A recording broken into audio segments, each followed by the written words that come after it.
Ta-da! And we're live. It's Tom Cassidy, and I've got Sam Brown in the house, my buddy from Florida. Hey. What we're doing now, and I've realised I've mistitled this, so when you're watching this later on, I'll have changed the title. It is actually week 4. It's purpose to realise your vision. It's all about taking action. Purpose is a verb in this sense. It's act deliberately to make sure that your vision comes into fruition, or your vision starts to happen. And Sam, we're gonna cover some questions I think that would be quite typical of this particular area, because this is, well, why don't you fire away with some of the questions that you think will be most relevant for people? Yeah, absolutely, and thank you for your time this afternoon, Tom. It's always a pleasure to catch up with you, and I hope a lot of these sessions help people with getting some clarity on this, because that's why we're doing it. So, yep. Yeah, one of the questions is kind of a two-part question, but it dovetails from last week. So last week we were really focused on getting our vision, and a lot of people maybe feel like they're not doing enough to get that vision, or they don't quite have the vision. And go barreling right into this week, we go straight into action, like the purpose to realize your vision. So it's very interesting. One of the very first question, Tom, I don't know if you remember this, I ever asked you back in June on Udemy was about that word. And that's where I want to start, because the word purpose, to me, in a lot of the personal development literature I've seen that word before, and I've seen it used a lot in the context of the why behind your vision. For example, what is the why? What is the purpose behind this vision? And so, if you mentioned a little bit about that word, but in the context where Wattles use it, talk a little bit about what he means when he says purpose. That's a great question, Sam, and obviously that's how we eventually started meeting. I mean, obviously the universe has been planning for us to meet all along, but how we actually on purpose. Yeah, was through this question. So it's really quite interesting. I think the common well understood definition of purpose is the noun purpose, which is, what is your purpose? What's your life's purpose? Yeah. I don't know what my purpose is. I want to find my purpose. My purpose, I want to act on purpose. I want to do all those sort of things. I want to be on. I want to complete my mission on life and that sort of thing. Now, Wallace Wattles, and again, he didn't tell me that this is exactly what he meant by it. This is my understanding by the context of what he said, was that when he talks about purpose, he talks about the fixity of your purpose.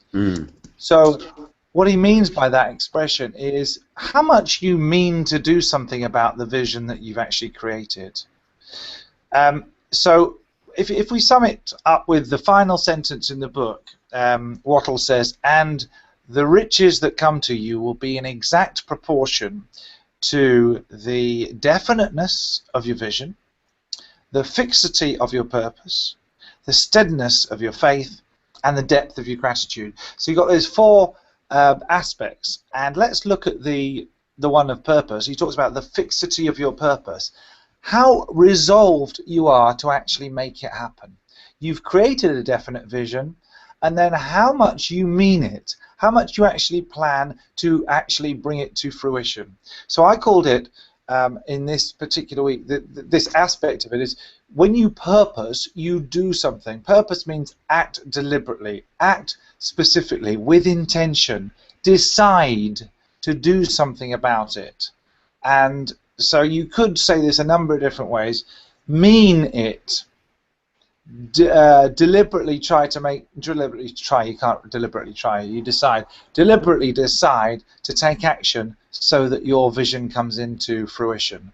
So be, not only have you got the definite vision, but be certain that you are going to make it happen. You're not going to sort of say, oh, kind of, I know exactly what I want, I'm sort of probably going to do stuff that gives me a chance of it happening maybe 3 days a week for about an hour in the evening each night, 3 nights a week, like kind of like same commitment as bowling. That's what I'm going to do, you know. No, absolutely not. I mean, you can switch off. You can do whatever you like. You can follow a different program. You can do anything you like. There is no necessity. You don't have a boss of your life. The boss of your life is just you. And if you create your vision, then and you follow it with a passion and an intention to make it happen, then that's what all you're doing is you're fulfilling this approach. Now there may be other ways that work that you try. Fantastic, try them. But what we're doing in this program is, look, we already know something works incredibly well. It's worked for hundreds of thousands of people around the world, whether intentionally or unintentionally. When you look at what people have done who've done great things and created great things in their lives, they've done these things. It's just that some of them have done it intentionally, some of them haven't. One of the best examples of someone who has created great wealth as a result of having a vision, purposing to achieve it, being totally steadfast in their faith, and deeply grateful for the opportunity to do it and for the fact that it came, is of course my other hero in this kind of field, which is Buckminster Fuller, because he designed stuff, built stuff, made a lot of money, brought stupid amounts of value to hundreds of thousands of people, and is still doing so, and will continue to do so long after the living memory of him has gone. So it's not for everybody. Maybe some of the people might want other ways of doing it. But essentially all Wattles is saying, look, if you're going to bother trying to get rich, if you really, really decide that you want to be rich, then you have to have these four components. There's no other shortcut. This is already the shortcut. Decide exactly what you want, be definite about that, do something about it, deliberately decide to act on it. So that's what purpose to realize your vision means. I know you know that now, Sam, because we've obviously been over that, but do you think that's a pretty watertight explanation? Yeah, absolutely. And really, for me, that was like some of you who are watching who have heard some of our previous videos. Before I met Tom, I fell in love with the book. Wattles' book, and so I had read it tons and tons of times.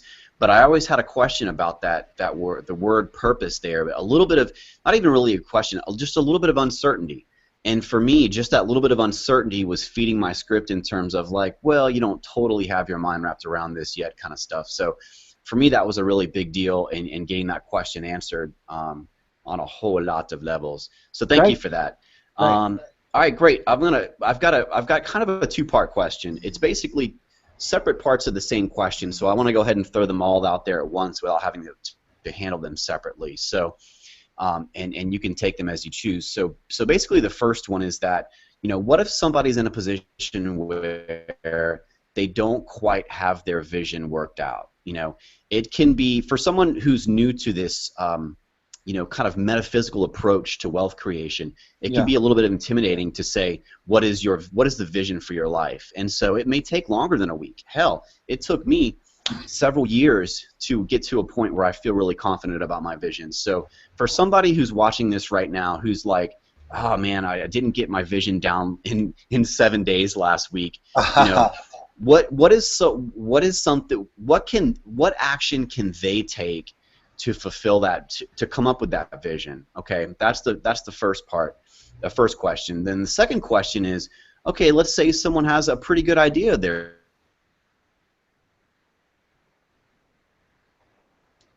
100% totally crystal clear, but they've got a really good idea for what they're doing. But in their current vantage point, from their current job, from their current economic position, it just seems daunting and impossible to get to that vision. And so I feel like that can create a lot of pressure and also create a lot of dissatisfaction. So kind of the same question, but slightly different from different vantage points. I hope I made sense there. Do those questions make sense? Yeah, they made total sense. The first question is, well, what to do if you don't have a vision? And the second question is, what to do if you have a vision but you don't know how you're going to bring it into fruition? Yeah. Right. In terms of action, if they have the what actions can they put behind those two aspects? Okay, brilliant.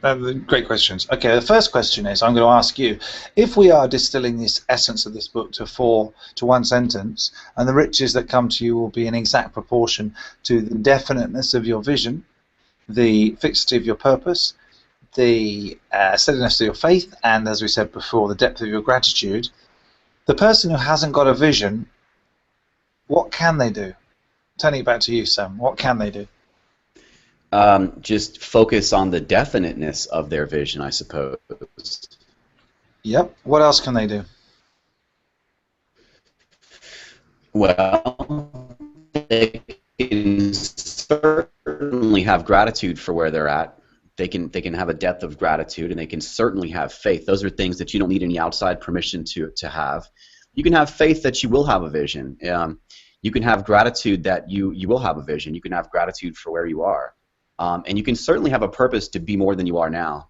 By the way, I think that every single human being on the planet every second of the day is feeling that draw, because that's our soul pushing upwards. Yeah. So those are some things that you could do right now. Yeah, you've just answered your own question, because that's exactly what you can do. There's a bunch of things that you can do to take action right now. If you don't know what your vision is, then you can work on all four of those things. Well, yeah, you can work on all four of those things. You can spend probably the majority of your time trying to create a definite vision. I mean, one of the things I said earlier in the chat is that there's good news when it comes to this whole program, and there's bad news. What do you want first, the good news or the bad news? Hit me with the bad news. Okay, the bad news is actually thinking about your vision so much that it gets totally and utterly definite is really hard. It's probably the hardest work you will ever do in your life. Yeah. Do you want the good news now? Definitely, because that sounds you know, I've had some hard work in my life, and that doesn't sound like fun. Yeah. Well, the good news, it is fun, but it's hard in that you are not trained to do it. It's hard. Right. It's hard when I've got an index, Cassidy Difficulty Index, and it's basically a way of what you do is to work out how hard something is. You work out the number of people that can do this thing as a ratio to the number of people that are alive. And it's one of the hardest things to do. There are vanishingly few people who are actually good at creating a totally definite vision of themselves in the future and everything they want. You know, it's way harder than quantum mechanics in terms of the number of people in the world that can do it successfully. Interesting. You don't need any vast intellect to do it. But anyway, that's a whole other hangout where I talk about one of the. I'm going to be talking about all these tools as we go through we got 13 years, right? So we got plenty of time. But the bad news is that actually creating definiteness through thought, creating a definite vision through thought is the hardest thing you will ever have to do. The good news is whatever you do get to create as a vision through thought, you can have. So wow. It's worth it. It's worth it. Don't expect it to be easy, because no one's told you to do it. No one's trained you to do it. No one has allowed you to trust your intuition in this way before, or very few people have had that upbringing. Most of us have been rooted in our script, and you look at the world and see what is, and you don't look at the world and see what could be and what could be for you. That's a real challenge. How can people who don't have a great salary and their cars breaking down and their marriage is falling apart, how can they look around at everything that they're seeing and see greatness and see the vision that their life could be, and the wealth and the happiness and the joy that they will bring to not only themselves but to everyone? It's difficult, right? Yeah, that's probably the hardest work you'll ever do. Yes, totally, the hardest work you'll ever do. But let's sum it up then. So you can work, your action in purposing to realize your vision. If you don't have a vision, right, the first deliberate action you should do is get more clarity on your vision. But you can do 50% of the four things, because you can have a steady faith that if you just follow the system, it will work for you like it's worked for everybody else. You can have a steady faith that you do deserve to have wealth, you do deserve to have an abundant life, that You are made of the same stuff as me, as everyone else, as Steve Jobs, as Richard Branson, as Queen Victoria when she was alive. Just because she's dead now doesn't mean she was made from different molecules. Right? So we're all made of the same stuff. So there's no reason why you shouldn't have what everyone has the same entitlement to. And if you do it in the right way, and the more of us that do it in the right way, we can bring a greater standard of living to everybody than has ever been known by anybody. Now let's just get clear on this, right? It is absolutely, technically and feasibly totally possible to give everybody a living experience in terms of supporting the number of days forward for their life in a healthy and invigorating and exciting physical and metaphysical way, and for their loved ones, greater than anyone has ever known, any single individual has ever lived. It's possible for everyone to have that, given the resources that we have, and both physical and metaphysical resources that we have at the moment. It's totally possible. So let's not forget that we're not talking about Wally World, we're talking about real, actual things that people can do. So that faith, the fact that you've got a duty to get rich, it's your right, it's the universe is requiring you to use your metaphysical powers to bring a greater standard of living and a greater wealth to everybody. It's kind of your job. It's your task. And of course you can have tremendous gratitude for it. So you can do 3/4 of the things already. You can create your definite vision, you can have a steady faith, and have incredibly deep gratitude, because you're controlling the sausage machine of life. You're choosing what to put in. Yes, I'm going to have absolute certainty when I'm acting in a certain way. It means being certain. The certain way is being certain. I'm certain that I can have anything that I want. That faith is there for me. I'm certain that well, I'm grateful for it now. I'm grateful for what I'm going to get. I'm grateful for everything I've got now. I'm grateful for the journey. I'm grateful for the end result. I'm grateful for everything. And you can also create a definite vision. That's what you can be doing. So in some ways, purposing to realize your vision is already completed in doing those other 3 things. Wow. Okay. Yeah, and I think that's that's the first part. Okay, so you want the second part now, right? The second part was, just remind me, that was you have a vision, but you have a vision, but from your current vantage point, you just can't see how it's possible to make that thing happen. There's almost like it's so far away from where you're at now that the first step seems difficult. Yeah, absolutely. Okay. Well, the most important thing to realize is that you don't get great things coming to you until you are great yourself. Right?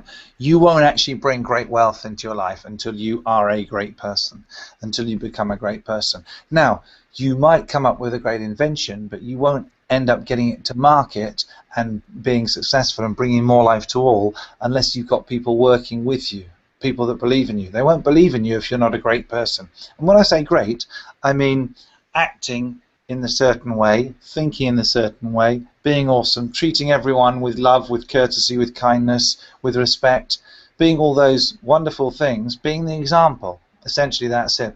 Right, so let's get very clear on this. The actual wealth you bring into your life, if it is principle-centered wealth, if it's wealth that is all about creating more life to all, you won't get that until you become great. Now, so you can think of your ultimate vision to have Ferraris and live on an island or whatever, all those great things. But the most important thing about your vision really is to think about what sort of person you will need to become and be on a daily basis in order to then do those great things and then to have the results of those great things.